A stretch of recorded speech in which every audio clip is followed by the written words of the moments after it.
Paano ko ginawa ang logo ng 75th anniversary ng Division 9? Bago yan, kwento ko muna kung anong mga nangyari. Tuesday, tumatawag pala ang sir ko kaso di ko nasagot kasi mahina signal ng data ko. Then nag-chat sila. Need kong gumawa ng logo for 75th anniversary ng division namin. Ako daw kasi ang nai-recommend na gagawa. Then syempre, pumayag na ako. Di na rin ako nagtanong kung anong mga needs sa logo kasi alam ko naman ang sagot dun. Bahala ka sa buhay mo. Nag-umpisa na akong mag-conceptualize. Nag-brainstorm kami ng utak ko. Okay. At napagdesisyonan namin ang design ay pinagsama-samang text ng 75, may touch ng diamond kasi nga 75th anniversary, then may theme ng logo mismo ng division office namin.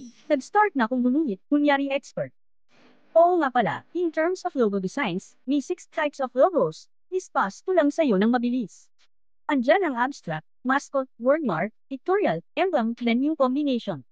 Abstract logos, ito yung mga logos na gawa more on geometric forms and shapes. Mascot logos, ito naman yung character that represents the business. Wordmark logos, typography or yung font mismo ng business name ang logo. Emblem logos, ito yung traditional seal or badge style. Pictorial logos, ito icons, symbols, or graphic element ang gamit for logo. Lastly, combination, syempre combination of styles na yan.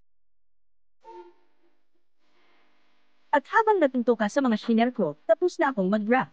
Syempre ang ginamit kong style is combination, eto nga pala yung mga naguhit ko. Wednesday, itong araw na medyo kulang ako sa time para matapos yung logo kasi nga may meeting kami ng hapon.